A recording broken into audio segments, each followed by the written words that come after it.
attaque terroriste en Côte d'Ivoire, précisément dans le village de Difita, dans le nord de la Côte d'Ivoire. Famille, reçoit les salutations du plus haut gradé, le général Osé, toujours. Ibrahim Traoré, tu veux tester la Côte d'Ivoire. Tu veux tester la frappe, la puissance, la force, le service de renseignement ivoirien. Il n'y a pas de problème. Pour toi, c'est une bonne manière d'empêcher le président de déposer candidature. Même jour du dépôt de la candidature, vous attaquez les pauvres citoyens. Il n'y a pas de problème. Vous, c'est votre manière de venger la mort d'Alino Faso. Il n'y a pas de problème. Mais je tiens à vous rassurer que le service de renseignement ivoirien est très puissant, très fort. Et dans les jours à venir, l'enquête aboutira et on saura qui réellement est derrière. Ça, actuellement on parle d'attaque terroriste. Ils sont les terroristes. Quand on dit terroristes, ce ne sont pas ceux avec qui vous êtes en train de faire guerre dans votre Burkina. Ceux qui sont rentrés en Côte d'Ivoire pour s'aimer la terreur, ce sont nos terroristes. Donc les terroristes là peuvent être les VDP d'Ibrahim Traoré, peut être les militaires d'Ibrahim Traoré, peut être n'importe qui. Mais actuellement on parle de terroristes. Rappelez-vous que le service des renseignements de la Côte d'Ivoire, lorsque les gens ont attaqué Bacham, lorsqu'ils ont sémé la terreur, la Côte d'Ivoire a su identifier le groupe de manière clé qui était derrière ça.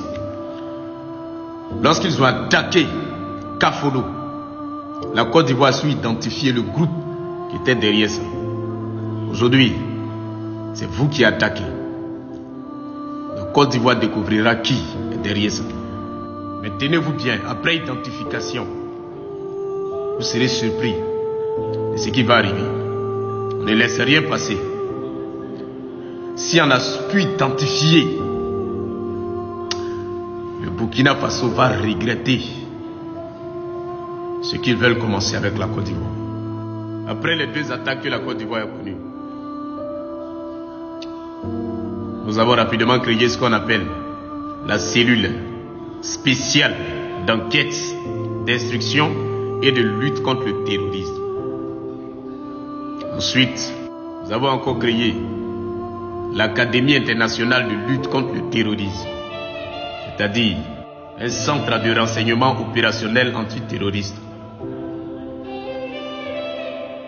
Toutes ces instructions, toutes ces structures du moins, sont ici en Côte d'Ivoire.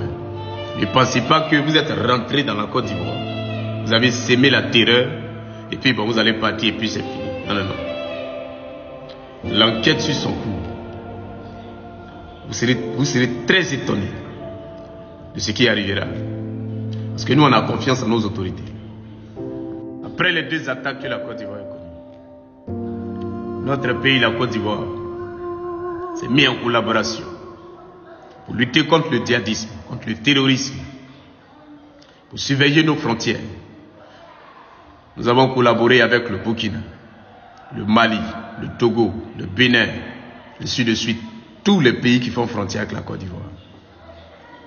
Il n'y a que le Burkina seul, d'Ibrahim Traoré, qui est Ibrahim Traoré là, qui est venu se retirer, qui est venu rompre le lien, qui a rompu.